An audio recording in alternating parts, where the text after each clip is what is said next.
Hello everyone, my name is Michael SK and welcome back to Umineko When They Cry. So bear with me here, the previous video I was recording while not fully awake it seems. I was definitely more exhausted than I thought. So I think what happened in the previous video is Rudolph went to his son and his wife saying like, hey, I might die tonight. And alluded to saying like, hey, we need to talk, you know, like there's some important stuff that needs to be talked about here as a family, very unlike Rudolph. Then we jump over to Kraus and Natsuhi, where Kraus revealed to Natsuhi that he had been keeping a gold ingot under wraps, a complete total secret from her and everybody else. And now she feels like her trust has been like betrayed or something like that, that she has no purpose, that she was just a womb and that was it. So yeah, there's all that lovely stuff going on. It seems like everybody is just not doing great tonight. And it sort of seems like the letter from Beatrice really just sparked the crumbling effect here that is holding everybody together by really sloppy glue and tape and who knows what else. It didn't seem like things were healthy anyways, but yeah, there we go. I think that's pretty much everything from the previous video. To be honest, was kind of going in and out of like, am I awake? And but no, I'm good. I was just a lot more exhausted than I thought I was. So let us continue on. I am for sure fully awake and ready to go. Right now we are following Natsuhi, who is feeling not so great. Just like always, her words were rough and not at all like a girl's. Instinctively, words of rebuke rose to Natsuhi's throat. However, their strength gave out and they didn't escape her lips. Jessica,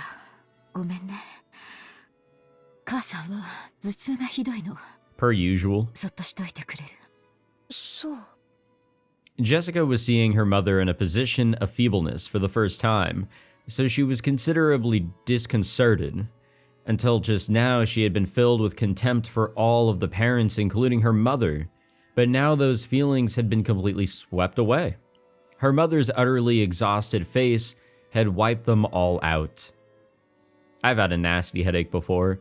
Honestly, so nasty that you don't even want to be standing up or sitting up. You need to be lying down. I have no idea how this woman is doing anything.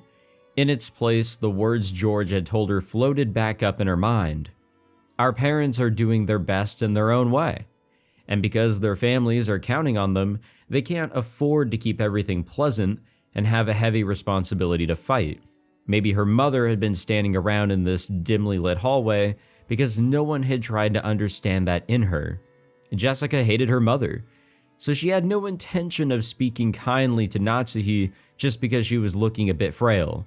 So when she attempted to speak kindly to her mother anyway, she had to clench her fists and gather up the words from deep in her heart.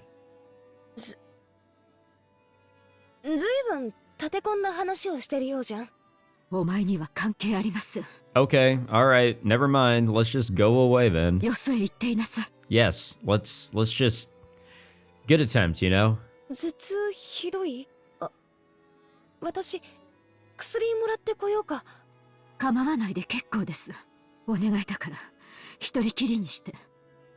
Damn, to have that much distance between your own daughter?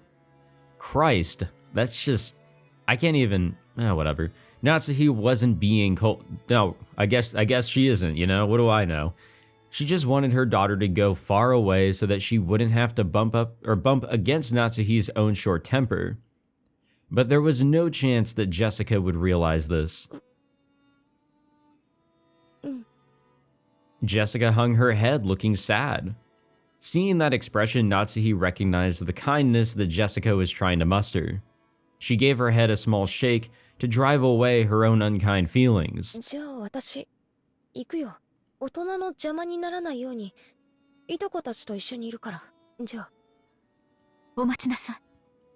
She called Jessica, who was trying to leave and looked lonely, to a stop. ありがとう。お前を残して寝込むわけにはいきません。よせよ。演技でもないぜ。She is really late she's really late trying to come to realize, like, hey, your daughter's just trying to be nice. もう大丈夫です。 But again, very complicated relationship, it seems. 私は行きます。 If I let my daughter see me this feeble any longer, I'll only make her feel more uneasy. With that thought in mind, Natsuhi left Jessica with words of gratitude and made to depart. This time, Jessica called out to her mother's back. Natsuhi stopped and turned around, asking what business Jessica had with her. But Jessica herself did not know why she had stopped her mother, and for a while she smiled wryly, muttering to herself as she hesitated over what to say. She was poking around in her pocket when her hand touched something, and she took it out.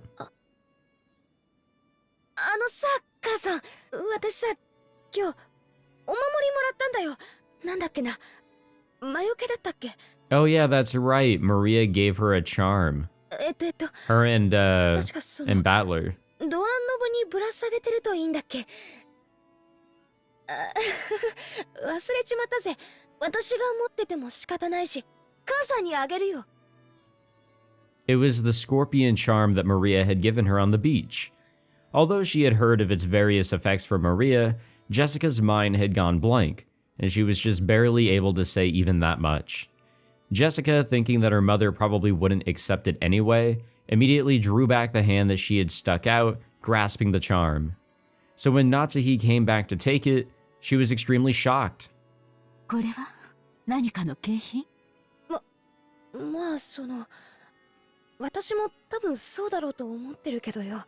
こんなおもちゃみたいなお守りじゃご利益は期待できねえよな。But her mother took the charm from where she grasped it in her hand. ありがとう。大切にします。ジェシカには今度、私が子供の頃大切にしていたお守りを代わりにあげましょう。This is good. This is a better conversation. Still very distanced, but you know, there's an attempt. 別にそんなつもりで渡すんじゃないぜ。でもまあ、どうしてもって言うなら。では、私はもう休みます。頭痛がひどいので、ジェシカもあまり夜更かしをしすぎないように。Yeah, it is around like 10 p.m., 10:30 probably now. It is getting a little late. Natsuhi put the charm in her pocket and turned away. She then disappeared into the dark hall. Yeah, I gotta admit, I've begun to not really like Natsuhi. I tried to give her the benefit of the doubt because she just seemed to be in a very awful situation. But she's just another like really unbearable and unlikable character so far, which, you know, I'm just gonna throw Natsuhi off, I'm gonna throw Ava off. Everybody else I think is still pretty okay, I think. It seems the weather will be like this all day tomorrow. Oh wait, that's what George is saying. Blech. Sorry, George, I didn't mean to repeat what you just said. George, Aniki, and I were killing time in front of the parlor television, so I was thinking about this when I was last recording, if the TV was even going to work. You know, there's a typhoon that is, you know, roaming about. I'm sure that's going to cause some problems with, like, electricity and reception and all that. But hey, what do I know? This is the 1980s. We've come a long way. At that point, Jessica returned. Her face was still blank, but it looked like she had calmed down a little since we'd last seen her. Maria はまだ肖像画前？いや、さっき戻ってきて、今はそっちのソファーで寝てるぜ。Okay, that's good. マリアにはもう遅い時間だもんな。Looking at the clock, I saw that it was a little past 10 p.m. Yeah, there we go. Even if we were planning to stay up all night, it was about time to head back to our room. 一応うちのお袋が屋敷にも部屋を用意してくれたんだけどよ。Yeah, Battler said that he was willing to go back to the guest house, but I guess that also depends on George and Maria. どうする？僕はゲストハウスに戻りたいかな。Okay, that's two for the guest house. 親たちの様子を見る限り、僕たちはお屋敷にいない方がいいと思う。俺も同感だぜ。子供は邪魔せず引っ込んでろって感じみてえだからな。おとなしくそうするさ。As we were talking about this, Aunt Rosa came into the parlor. She was looking all over restlessly, probably trying to find Maria. ローザおばさん。マリアならそこのソファーっすよ。Yeah, I understand. She wants to make sure that she is in sight. She's not losing her again. ありがとう。すっかり眠っちゃってるわね。ベッドに移さないと。 Again, very long day. よかったら僕がベッドまで背負っていきましょうか。ありがとう。助かるわ。ジョージ君たちはゲストハウスに戻るの？それとも夏日姉さんが用意してくれた部屋に泊まるのかしら？今話し合ってました。ゲストハウスへ戻ろうかって話になったところです。 I take it Jessica will be staying in the guest house tonight as well. そう。ならマリアも一緒にしてあげてもいいかしら？いとこのみんなと一緒の方がきっと安心できると思うしね。 And that also means that the details as to where she's at, her current position at all time is, you know, responsibility falls on us. It's not going to be on her. Behind those words, she seemed to be concealing some regret that the adults, herself included, had deeply hurt Maria's feelings. 任してくださいよおばさん。何しろこっちにゃマリアをあやすことに関してはエキスパートがいるっすからね。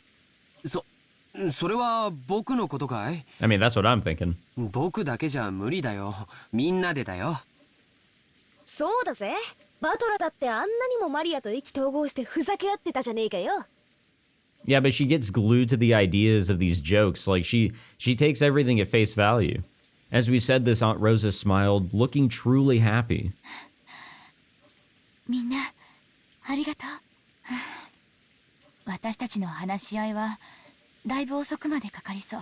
I'm not surprised. だから申し訳ないけどマリアをみんなにお願いするわ。おいマリア熟睡か？ゲストハウスに戻るぞ。 Maria muttered something indistinct, rolled over, and fell back asleep. It looked like she was sleeping deeply. すっかり寝込んじゃったようだぜ。 Might have to just carry her. 起こすのは悪いな。僕が背負うよ。 Wait, was George even able to pick her up? You know, back when we were meeting everybody?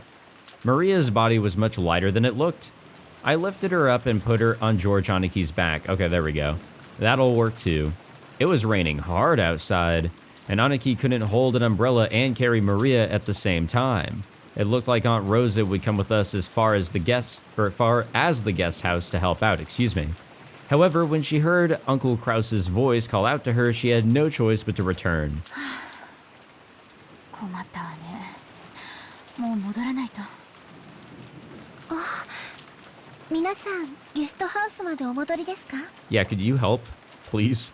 After we left the hall on the way to the entrance, the door to the servant room opened and Shannon stepped out. だいぶ暗くなっておりますので、私がご案内させていただきます。ちょうどよかったわ、シャノンちゃん。ジョージ君がマリアをおぶっていってくれるの。傘をさしてあげてくれないかしら。はい、かしこまりました。Shannon brought umbrellas for each of us and a flashlight to guide the way. God damn, now this is some rain.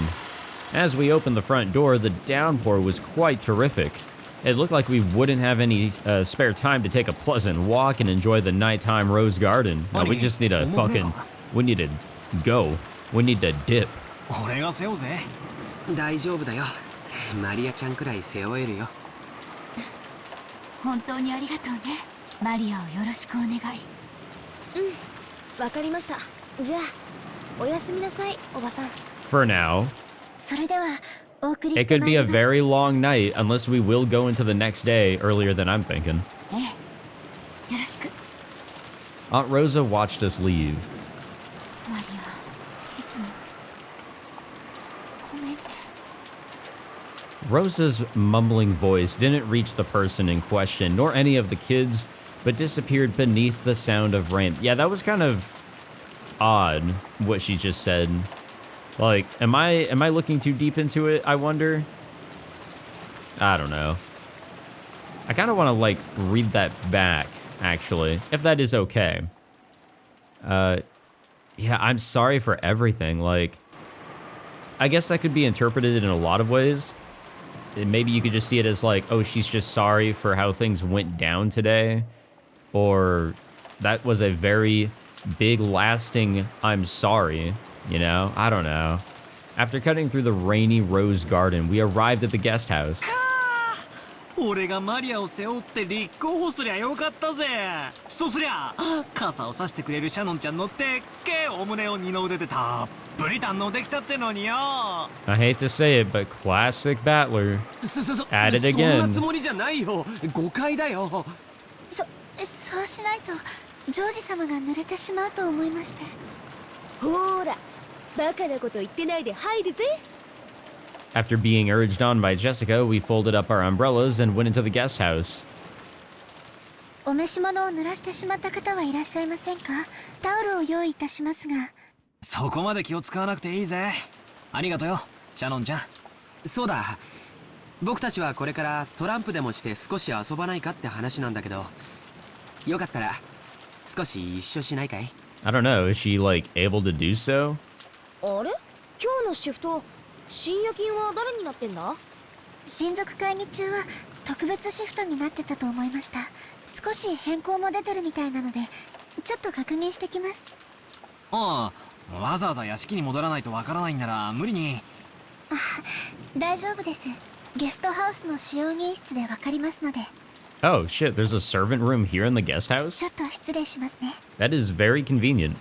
Shannon-chan gave a quick bow and went into the guest house servant room. I guess it kind of makes sense.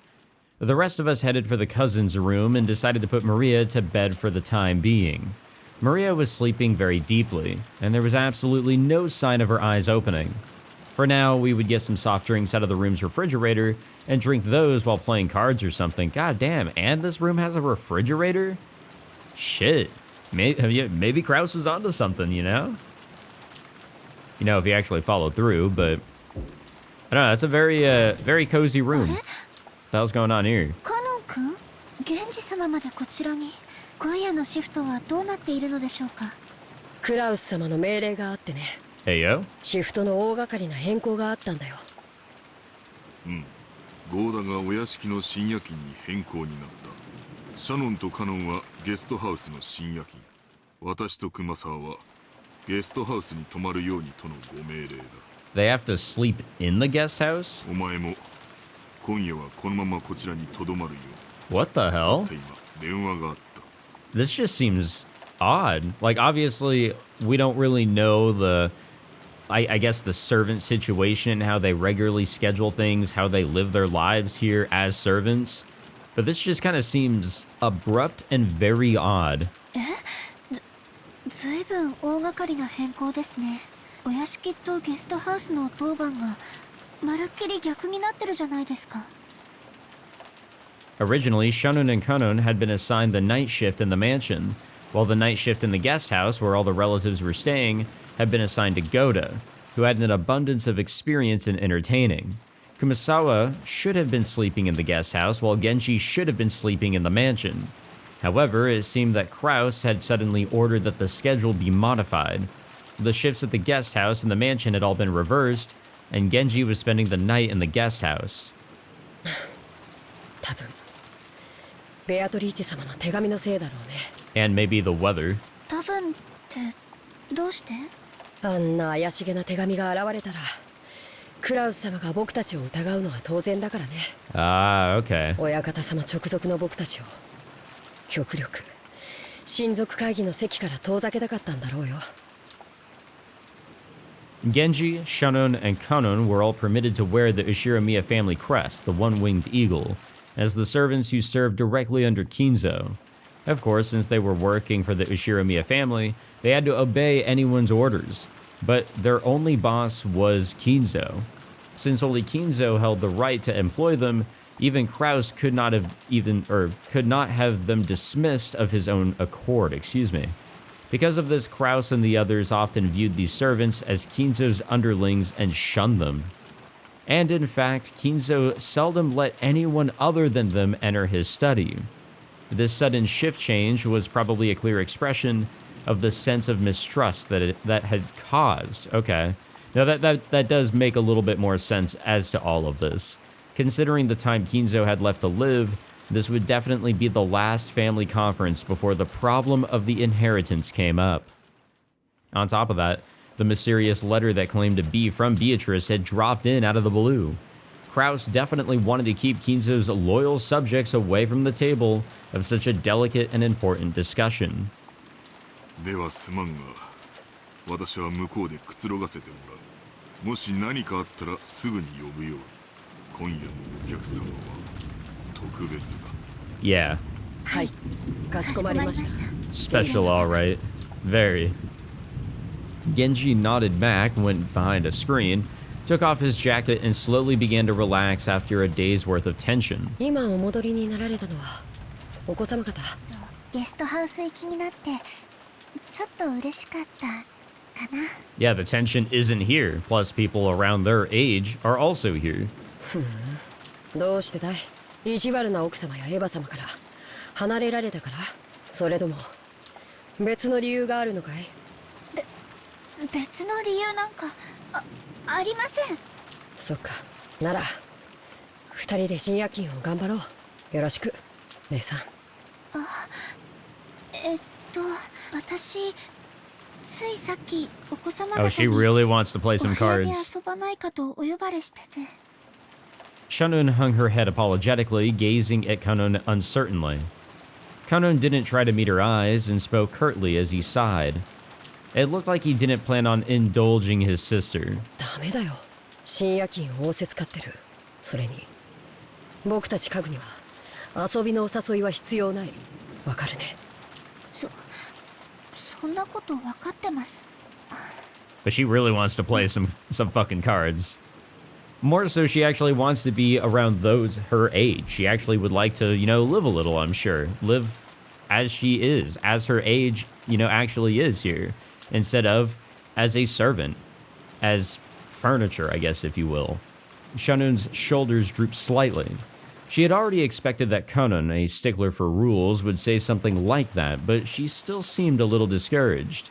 As Kanon flipped through a logbook, he spoke without facing Shannon. ならお子様方お待たせしてしまってるね。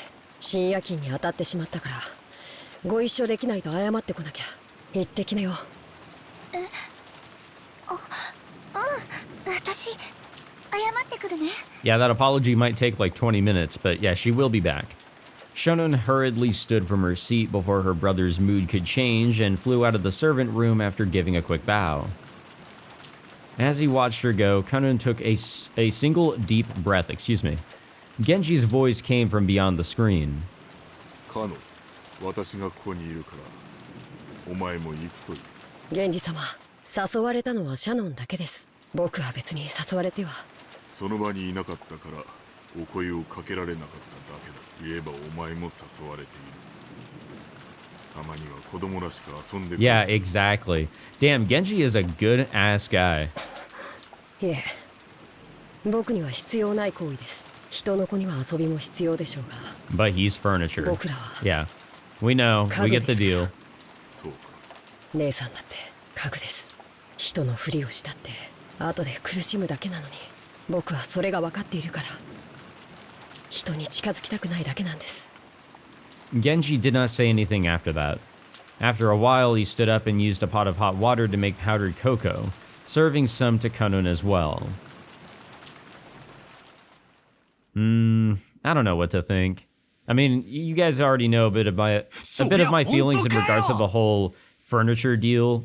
I don't really agree with that whole idea, but it seems to be very, very well spread among the servants, and even with Kinzo literally calling them furniture. So, yeah, I don't really stand by it, but it is what it is. そりゃ知らなかったぜ。バカ、声が大きいぜ。マリアが起きちゃうだろ。 Battler was so surprised that he yelled obnoxiously and scattered his cards everywhere. His voice caused Maria to turn over once, but she soon fell back into a deep sleep. Jessica gave him a jab, and he lowered his voice. いや、しかし言われてみれば確かにそれっぽい雰囲気はあったんだよな。なるほどな。ジョージの兄貴がな。 Oh, is that what they're talking about? George couldn't be seen anywhere in the room. A short while ago, when Shannon came into the room, George suddenly said that he had forgotten something in the mansion and needed to go back and get it. Shannon said that she would guide him, just like she had on the way to the guest house, and the two of them departed together. いや、昔からそれっぽい気配はあったんだぜ。好きなものを聞いてきたり、趣味を聞いてきたりさ。単に関心を持つだけにしてはどうもなんて思ってたらよ。Isn't there a bit of like a age discrepancy between them? Like nowadays? そういや、昔っからジョージの兄貴はシャノンちゃんにやたらと優しかった気がするぜ。なるほどな。I guess when they technically kind of grow up together in a way, I guess this is just what could come of it. Are we going to see them hanging out and chatting? Failure of being, you know, romantic with one another, maybe? I don't know. Why are we looking at flowers? Where are we? What's going on?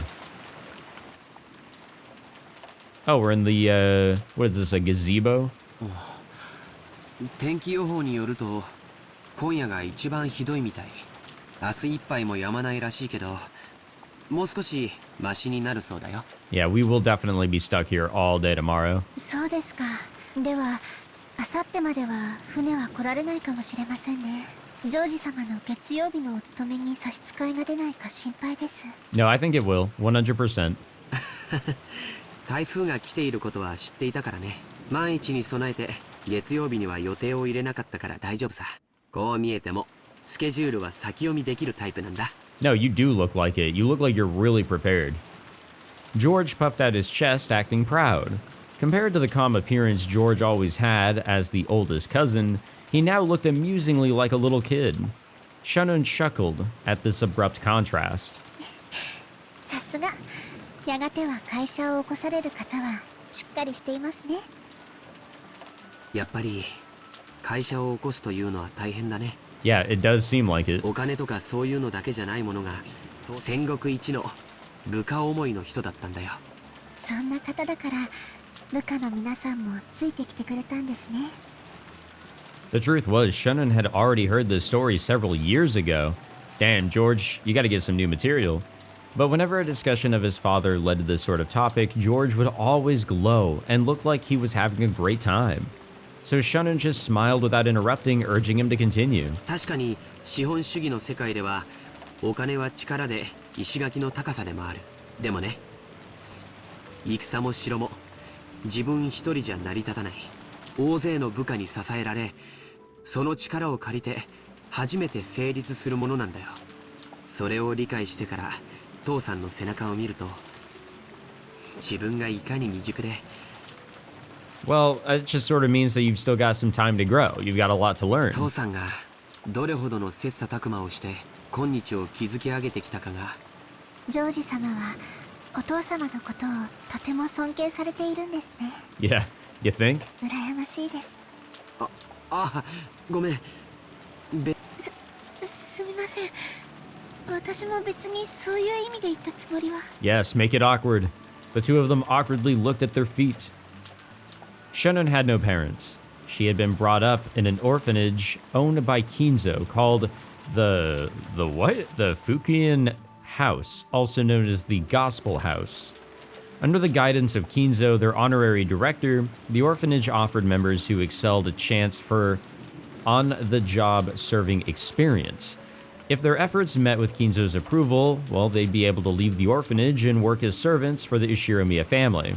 This was considered to be the highest honor for those who lived in the orphanage.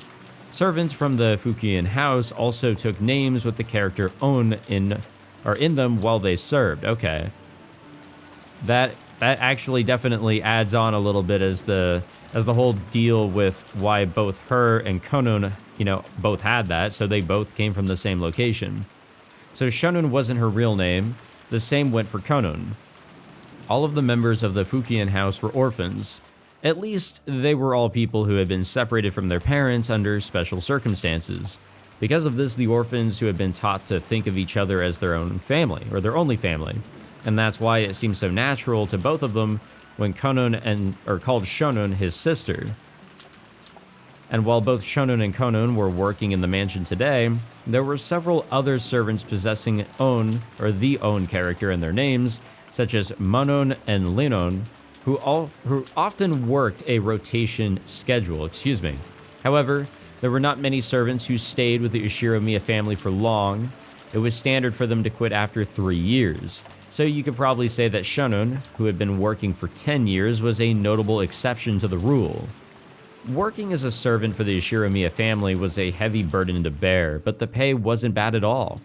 Working a full 3 years would earn more than what was needed to enter mainstream society. That was why, even though the orphans realized what a harsh task working for the Ushiromiya family was, they still hoped to be accepted. Yeah, I mean, shit, if you could actually get enough money, starting with absolutely nothing, you were able to work for 3-4 years, and you were able to have enough money to just seamlessly transition into just normal society, you know, get an office job or whatever, and be like totally good until retirement age. Shit, yeah, that'd be a great opportunity that a lot of people would probably pick up, especially if they're starting with absolutely nothing. Maybe the fact that Shannon managed to continue working for 10 years wasn't because she had more willpower than the other servants. Maybe she had gotten stuck working for 10 years because she didn't have the courage to say that she wanted to quit. Kinzo couldn't even trust his own blood relatives, and those excellent servants sent from the Fukian house were the only ones he could rely on. Because of that, Kinzo would sometimes allow them to wear the family crest as servants under his direct control, and have them work close to him. もう勤めて10年近くになるんだっけ? Yeah, something like that. だいぶお金も貯まったんじゃないかい? どうでしょう。別に私買いたいものも特にありませんし、ほんの何百万かあったってそれで残りの人生を過ごせるわけもありませんし。 No, but that is, again, a really good kickstart amount. 4 million yen, that would be what, like 30 to 40,000 US dollars, I think?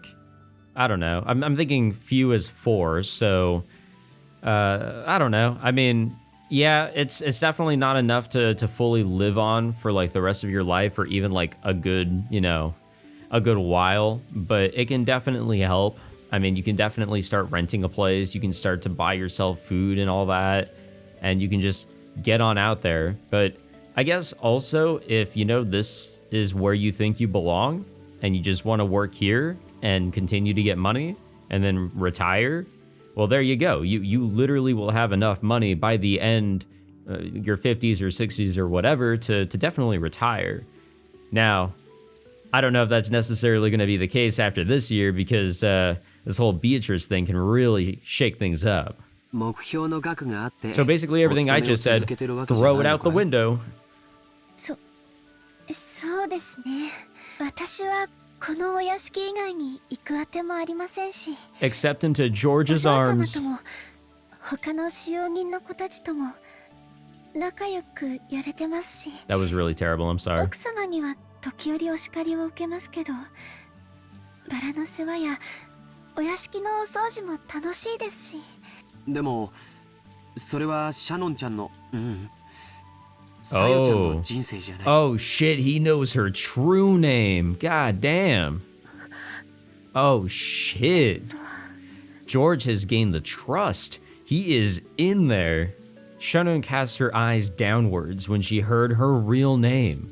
She understood what George was trying to say and fell silent. 僕は成人し、社会人になってからも勉強して分かったことがある。子供の頃、僕らが思っていたほど人生は単調で短くないんだ。All school-age kids have certain fears they can't shake. They wonder whether they'll live the rest of their lives like sleepy classes after a monotonous and boring school day, spending their time in a carefree laziness without anything interesting happening until it's all over. However, life's only like that for underage students. Compared to a human's life, the time they spend as students is nothing more than a blink of the eye, a period where they break through the shells of their immaturity. The inside of the shell might be a hot, suffocating, and boring world, but the world beyond that shell is vast and filled with limitless possibilities. 君の人生は Yeah, I have to agree ま with だ that. シャノンという殻の中でしかないんだ。 Don't get me wrong, I definitely miss, I guess, the freedom in terms of time that I had whenever I was much younger. I think that's something that as adults we'll never truly be able to ever obtain while we're working. It's just time, free time to do anything you choose. That is something I do miss. But yeah, you really do gain the ability to really choose the path that you want to go down in a lot of different ways. Obviously, there's limitations, but you can definitely, you can travel for work or travel for leisure. You can choose where you want to work, and if you have the funds to do so, choose where you want to live for work. I mean, there's a lot of ways that you can go about life, and it's as entertaining and as adventurous as you try to make it. Obviously, with money, a lot more is possible, but no, definitely. 君は自分の人生がこの生活のままずっと続いていくと勘違いしてるんじゃないかな。それは Shannon couldn't deny those words. She had been unable to harbor any clear doubts about her lifestyle, and since she never had any hope or goals for changing herself, she had lazily continued living the way she always had. And if asked whether this life was satisfying, she wouldn't have been able to nod. She may have been intentionally averting her eyes from the truth. Without George's admonishments, well, she would have continued pretending not to notice as her real life slipped away bit by bit, neglected. ジョージ様、私はこのままでいてはいけないのでしょうか？ Personally, I'm going to say no. If you want to continue to, live this life, go for it. Honestly, my job can be pretty goddamn boring. I don't go anywhere. I don't do anything other than the norm like 99% of the time. But if you enjoy the work you do and the efforts you put forth, then it's worth it to you, and you're getting money, which at the end of the day is what you have to go and do as an adult. So personally, I say no. If that is the route you want to go, to, just stay in one spot, if it's something you enjoy, then yeah, it's totally fine to continue to do what you're doing. But if there are possibilities and you definitely want to tackle them, but you're choosing not to, then maybe it's not okay to keep on living this way. いけないよ。あ、それから今、ルール違反が一つあったね。George immediately gave a strict answer and then broke out into a mischievous smile. Shannon already knew what she was being chided for, and she hung her head again, apparently embarrassed. 僕たちしかいないときは、様はなしの約束だよ。Yeah, they got that trust. 約束では聞けません。ですが、ご命令でしたら聞かないわけにはいきません。私は家具ですから。じゃあ、命令だよ。God damn, George. はい、かしこまりました、ジョージさん。As Shannon hung her head, her face red, she said George's name again, this time using son. それでいいよ、さやちゃん。George smiled at Shannon, no, Sayo, to praise her small act of bravery. This short exchange alone made it clear how far back their relationship must have stretched. That's what I was thinking. For a long while, the two talked as if the weather raging about them didn't even enter their thoughts. They talked about the many memories they had built during their relationship that no one else knew about. Every once in a while, a flash of lightning would attempt to interrupt them, but this could sully neither the roses nor the time they spent blushing at each other. Well, ain't that cute? Come on, shatter the glass. Come on. Or not. What was that all about? そうだ。What, did I miss something there? Was there something there that I was supposed to look at? I don't know. That seemed a little odd. 君に見せたいものがあって。なんでしょうか？ It's his big, beautiful eyes. He's going to take off his glasses. George, who had been speaking eloquently, suddenly started to stutter. Watching him, Shannon seemed to guess something. George timidly searched through his pocket. Something got caught in the depths of his pocket, and just like the stuttering George, it took a little while to get it out.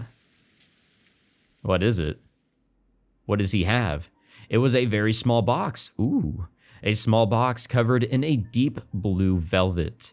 That particular shape was enough to tell anyone what was resting inside. Oh, no, George, what are you about to do? My brother in Christ, what movement, what pose are you about to strike? What are you going to do with that box? Shannon had prepared her heart somewhat, certain beforehand that this was what he had been planning. But even so, when she actually saw it, she could not avoid blushing once more. George opened the small box, took something out, and held it out for Shannon to take. これを君に受け取ってほしいんだ。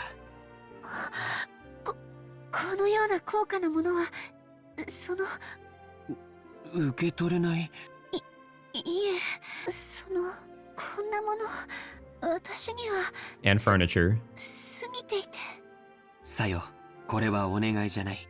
命令だよ。Oh my god, George.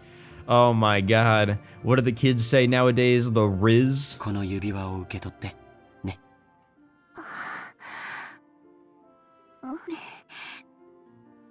命令では従わなくてはなりません。うん、そうだね。いい子だよ。Wow. All right. I really did not expect this, but okay. All right.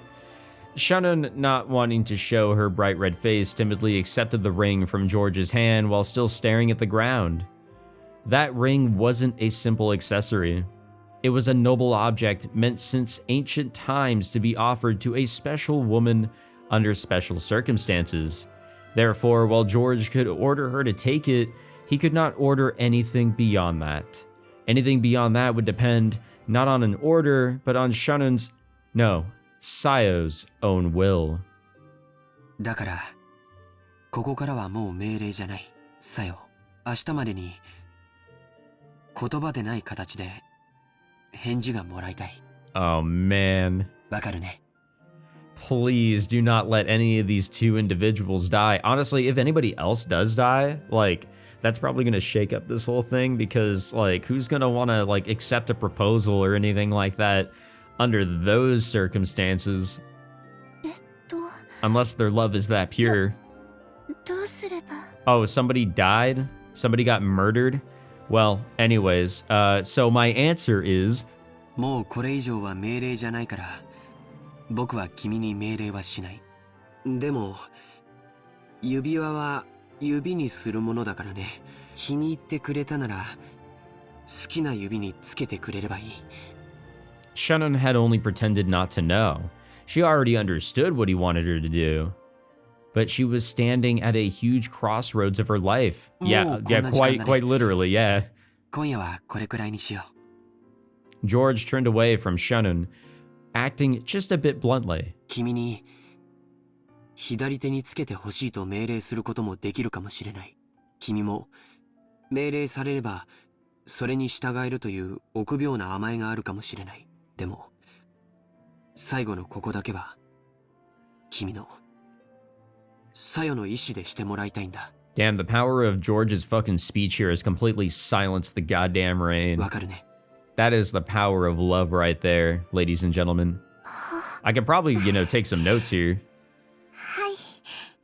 だからそれが命令。 Damn, George, I mean, I have to admit, George has been pretty smooth about this. Like, sure, he's not perfect, but, he's been doing the right things, I think. 今夜よく考えて、明日その返事を見せてほしい。Hey, I'm rooting for him. Shannon nodded back. Today was the culmination of their many days spent together. This moment certainly hadn't come as a surprise to Shannon. そろそろゲストハウスに戻ろうか。これ以上遅いとみんなを心配させちゃうよ。Oh no, everybody knows exactly what's going on. To a degree. すみません。私、お屋敷に用を思い出しまして、お屋敷へ行かねばなりません。こんな時間に本当かな。George stared into Shannon's face as he laughed mischievously. He definitely saw through Shannon's lie. However, when he saw how she felt, he could sort of understand that she might be so embarrassed that she'd want to be alone. So because George realized the meaning behind Shannon's lie, he accepted it. I feel like that might cause some problems. With Shannon heading back when she was, scheduled to stay here, I don't know. I mean, if something happens, there's going to be some fingers pointing at her. Yeah, like that. Some very strong fingers. Ooh, 11 p.m. We're about to hit midnight. I do feel like midnight is going to be That's going to be a very significant time.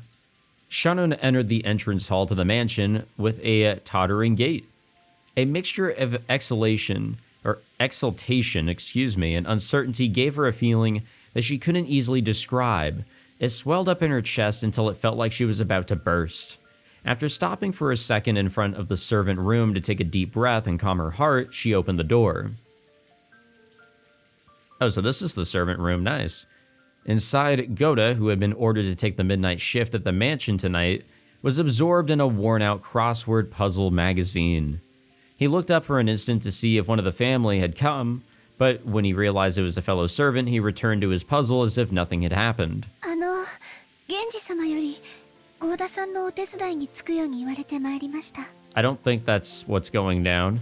ああ、そうですか。いつ何時お茶のご用命があるかもわかりませんし。 And he's got to be on it. He has to, especially for those brownie points. そうですよね。ではどうしましょうか。私が留守番を。ではシャノンさん、申し訳ありませんが、お屋敷内の見回りをお願いします。私はここで親族の皆さんのご用命の待機をしておりますので。はい。 Shannon was slightly disgusted. Even though she had come here to help out as a favor, she was casually being forced to do the job of the person actually on duty. Furthermore, after one-sidedly forcing that task on her, Goto returned to his magazine once again and became immersed in his crossword puzzle, I've never been one for crossword puzzles, but I'm sure that they're interesting to many. Shannon bowed her head as a token sign of respect for her elder and then left the room to patrol the mansion. Thanks to her being a bit ticked off, she managed to suppress that floaty feeling that she'd been having until just now. And anyway, she couldn't let Genji or Konon see her looking like this. That's probably why she's here. She wanted a little time to herself until her heart calmed down, so maybe going on patrol wouldn't be so bad. I have a feeling something is going to happen.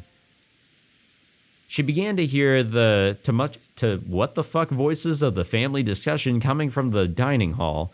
Someone was speaking at great length, only to be interrupted by someone else. This second person also began to speak in a very long, drawn-out fashion until yet another person interrupted.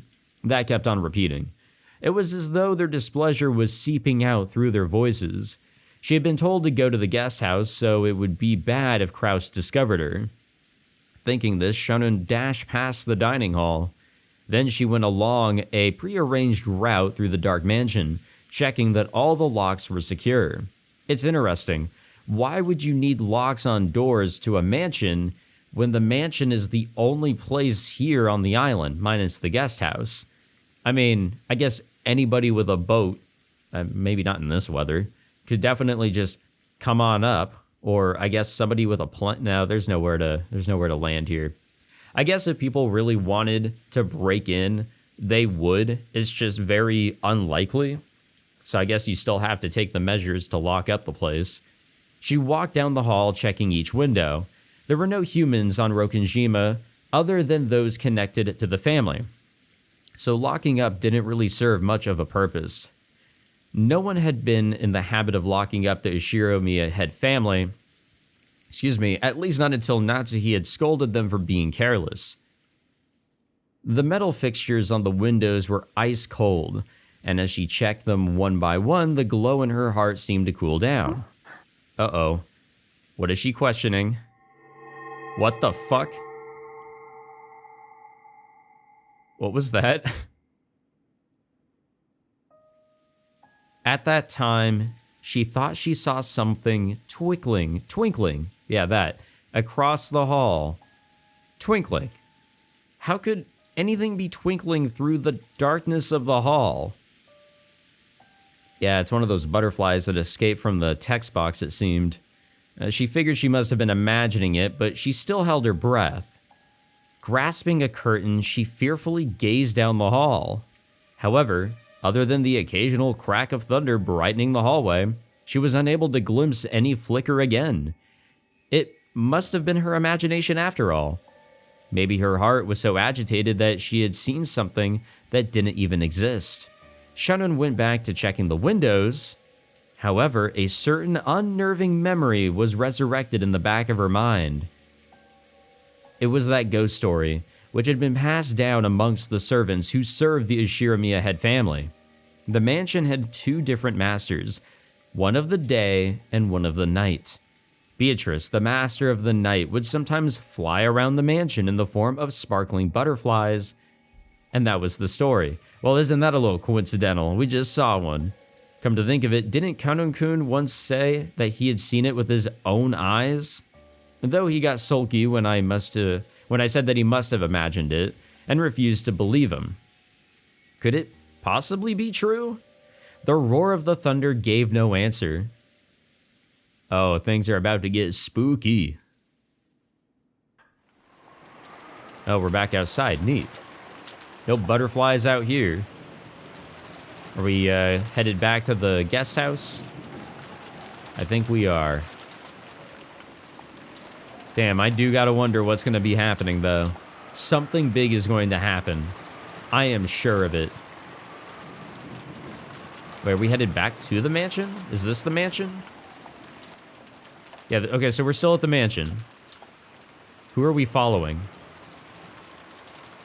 What is happening? Oh, hello. Uh-oh. Is it midnight? Please don't jump out of the painting. Please, please do not jump out of the painting. Why are we looking at this painting? What is going to happen? Is there going to be movement? Oh, man. What's happening? What's going to happen? Nothing. Okay. Ooh. Well, nothing yet. Everybody's just chatting away. Looking very happy, I see. Good, good. But something's going to happen. Something is going to happen. It's just showing where everybody is at right now. Why? What the fuck? What is all this? The doctor's just in the void right now. Oh, jeez. Hello, Kinzo. Do you have anything to say? Nope. But now we know where everybody's at. We're right back to looking at Beatrice. Looking lovely as always.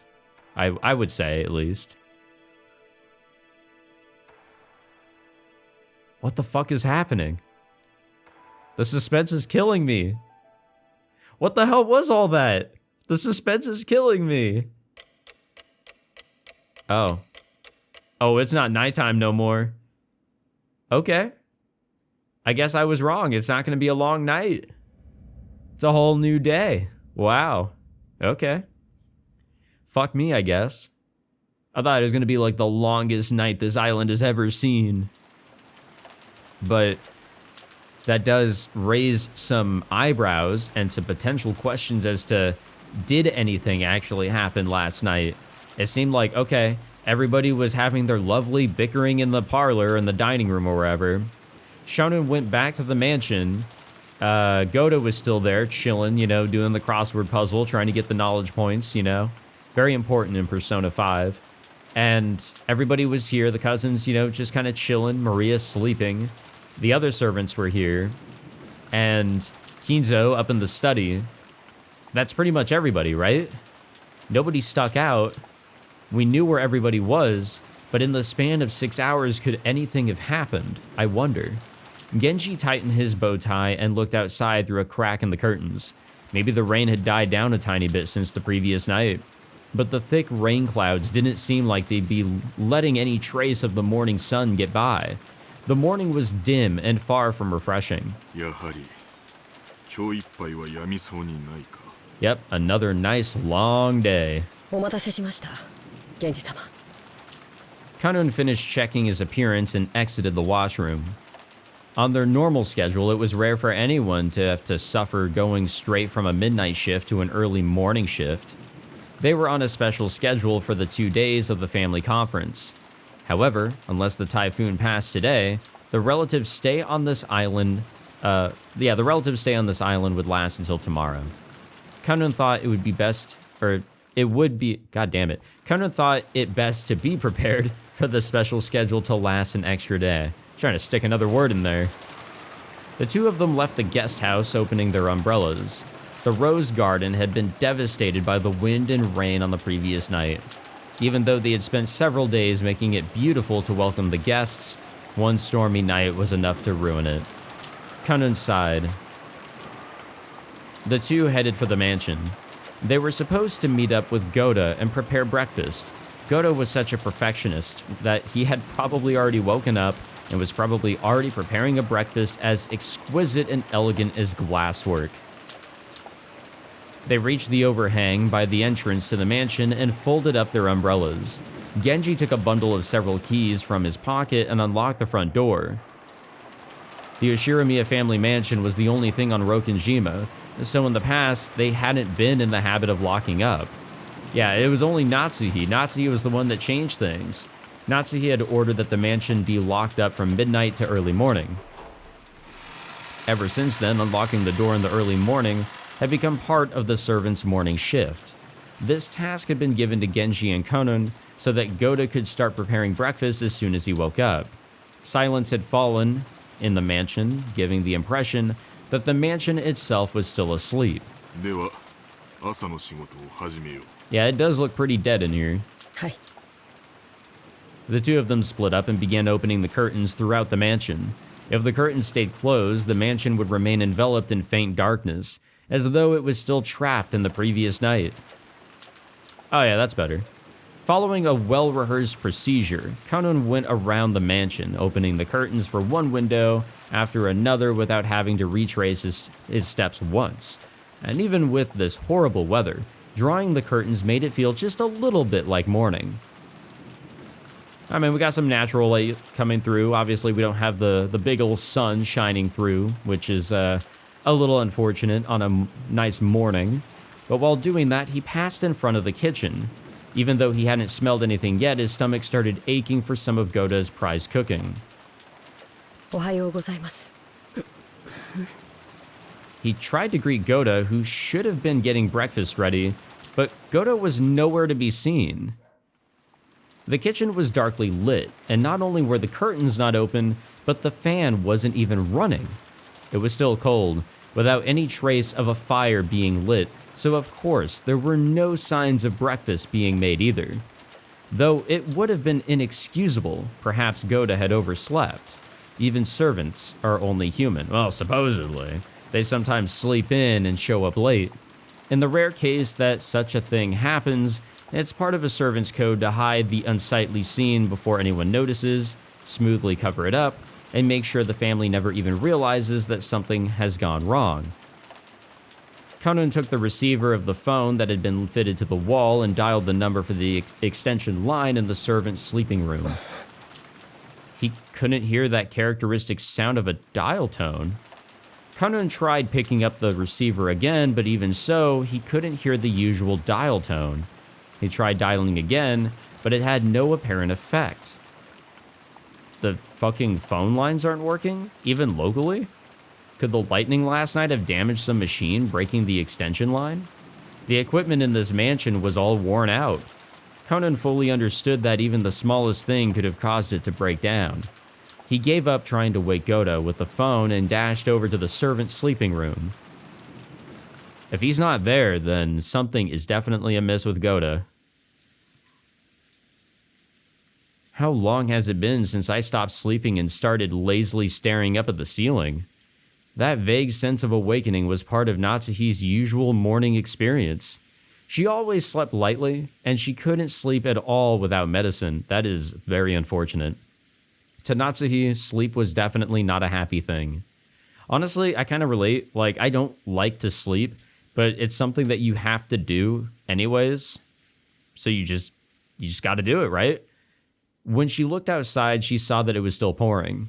If she hadn't sensed a tiny amount of light, she might have mistakenly thought that it was still the previous night. She herself was one of the hosts, so she mustn't wake up later than her guests. Urging herself on, she raised up her body, which still hadn't completely recovered from yesterday's wariness. No one would torment her as long as she remained inside this room. and her headache wouldn't get any worse here. Well, hopefully, right? This room was the only place she could find peace. So when she left, it meant returning to the world where her husband's siblings kept trying to stab each other in the back. In that case, wouldn't it be better to just stay locked up in this room forever? That ridiculous notion brought a bitter smile to Natsuhi's face. She was starting to sound like Kinzo. Though she often complained about Kinzo staying locked up in his own room and refusing to attend to everyone else, the truth was that she longed to do the same. Natsuhi gave her head a small shake, and her fantasy was replaced by the reawakening of her usual headache. Yeah, you gotta see a doctor on that, honestly. Like, that has gotta be addressed. When she reached for the doorknob, trying to leave the room, her hand touched the scorpion charm that she had hung from it before going to sleep the previous night. It was Maria's charm, which Natsuhi had received from Jessica. Didn't Jessica say something about it having the power to repel magic, telling her to hang it from her doorknob? Maybe it was thanks to the charm that at least this room had been protected from the malice of her husband's siblings. As she thought this, her mood began to get a little more cheerful. Oh, I wonder what happened outside this room. Then Natsuhi remembered. That's right. Last night I promised Jessica that I'd give her a charm of my own in exchange for this one, didn't I? Natsuhi opened a drawer on her dresser and took out an antique accessory case that she had treasured when she was a child, Inside there were many small objects that Natsuhi had thought were valuable at the time. From amidst those, she pulled out a red pouch. Inside was a small round mirror, about 10 centimeters across. Sorry guys, I can't speak anymore. It looked quite old, but the design on the back of the mirror was very ornate, and it felt like something with historical value. At the very least, it seemed much more authentic than the other charm, which looked like a plastic scorpion keychain. She had heard that this was a spiritual mirror for warding off evil spirits, and she had been given it specially by her grandmother when her grandfather's mementos had been distributed. It had been believed since long ago that a strange power resided in this mirror. Perhaps people thought it could reflect calamity and malice in the same way it reflected light. Natsuhi returned the mirror to its pouch, It would probably be a fitting object to hand over to Jessica. I mean, it could also just be used as a mirror, too. Just as she was placing it in her pocket, the sound of someone knocking on the door suddenly echoed throughout the room. Hi.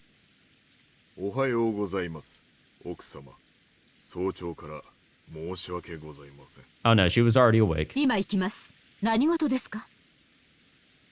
No servant had ever come to her this early in the morning, nor had they come to wake her in person. Perhaps something bad had happened, that's what I'm thinking. Maybe some fatal oversight had been made while preparing breakfast, something that would shame the household in front of their guests. Natsuhi took a deep breath in anticipation for whatever troubles she was about to hear of. When she opened the door, Genji once again gave a morning greeting while bowing deeply. Natsuhi attentively responded. 申し訳ございません。昨夜の落雷で電話機器に故障が出たようです。内線電話が不通になっておりますもので、直接のお伺いになってしまったことをお許しください。I don't think that's the bad news that he has come to deliver. 内線電話が普通？それは面倒になりましたね。修理は可能ですか？残念ながら故障箇所がわかりません。後で業者を呼んで修理させたいと思います。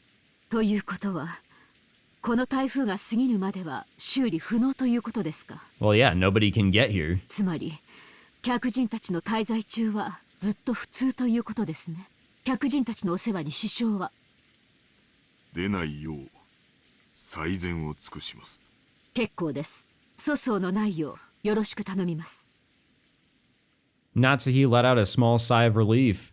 She had been prepared for the worst, but damage to the telephones wasn't the kind of trouble that she was worried about. Then again, even this would probably be enough to spark sarcasm from Eva. Natsuhi gave her head a light shake. Headache time. それがゴーダの姿が見えません。So that means that he was not in the sleeping quarters. 朝食の支度もまだ行われておらず。なんですって？ Natsuhi was indignant. To her, this was a much bigger problem than the phone's not working. Yeah, that's what I was trying to say. It's like he's here because the phones aren't working. That wasn't the bad news. He has to get the bad news to her somehow, but he explained why he wasn't able to in the more usual way. And despite that, this piece of information was the part that had been postponed. Why did everything go well most of the time and then come to something like this when the relatives were visiting? Natsuhi put her hand to her forehead and shook her head. 大方朝寝坊でもしているのでしょう。とにかく誰でもいいから急いで朝食の準備を。Hey, yo?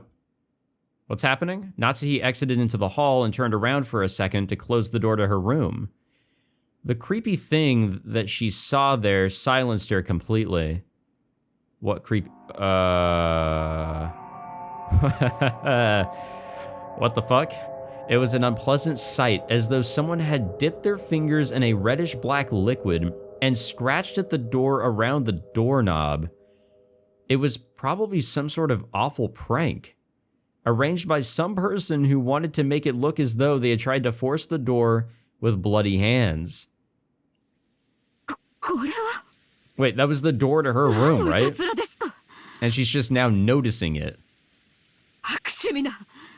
私も今ここにお伺いして初めて気づきました。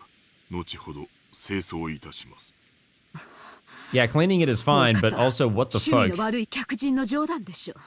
Okay, so that charm may have come in handy. Just maybe.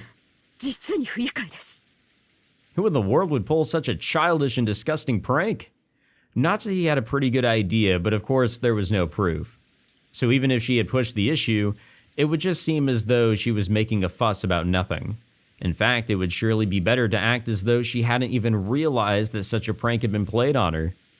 Natsuhi gave the order to have it cleaned and headed off to the parlor with a squeak of her heels. Oh, excuse me. Yeah, things sure are picking up all of a sudden, huh? Jesus. Okay, well, those two are alive and well. When Natsuhi and Genji arrived in the parlor, Eva and Hideyoshi were already there.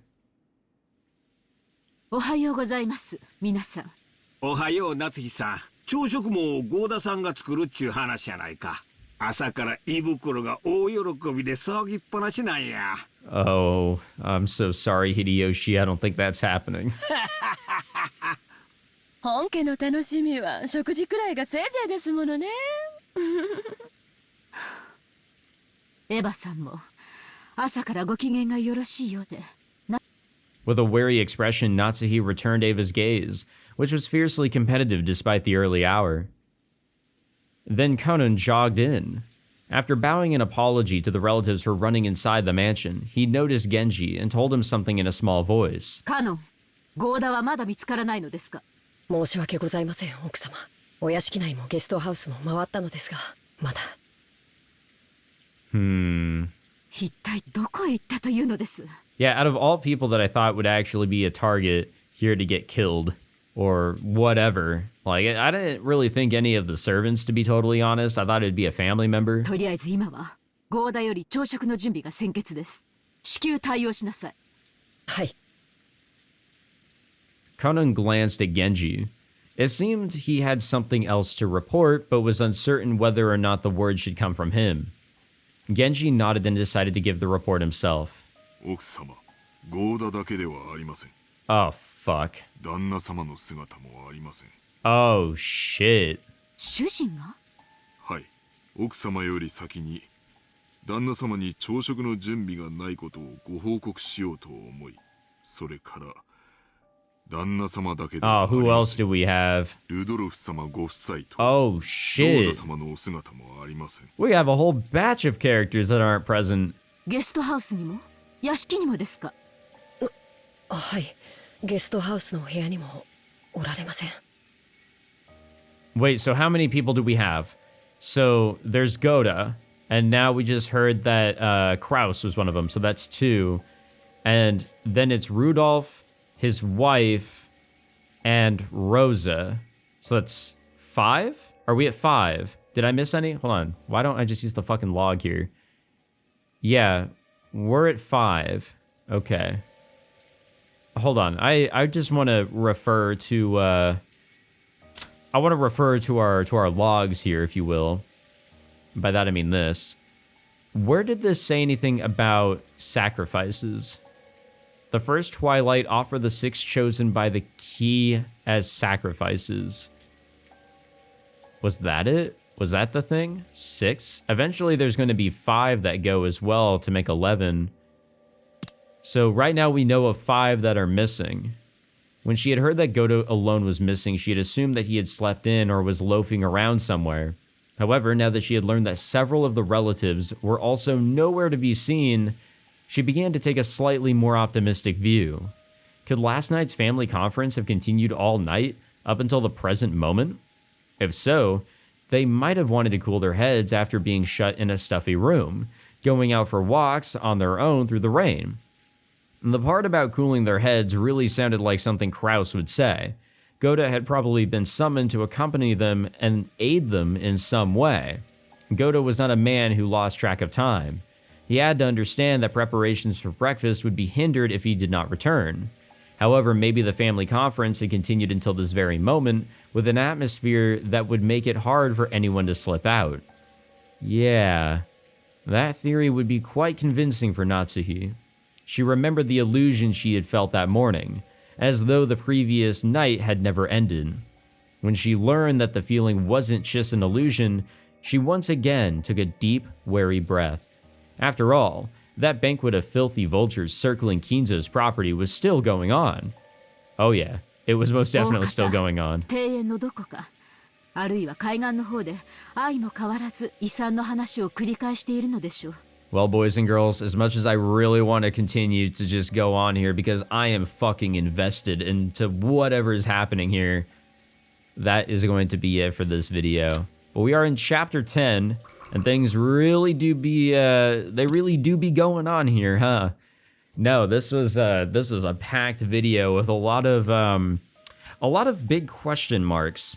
And let's not say that we're, you know, fully done with missing people here. There might be more that aren't here, and well, the big question is, where are they? You know, why these specific people? Rudolph said that he may be killed, or he may not make it through the night, or whatever his exact words were. He was the only one that actually ever spoke of, you know, death, which was quite a statement to make. Kinzo, we don't really know his status, and we also don't know the status of the cousins, though since the guest house has already been looked at for where Goto may be, as well as the relatives, I think everybody that went to the guest house is still there at the guest house. I think. Well, I guess we'll have to wait until the next recording session here, which may be tonight, because goddamn am I invested, in order to find out. Well, thank you all for watching. Hope you all enjoyed. If you did, be sure to leave a like, subscribe, and I will see you all in the next one. Take it easy.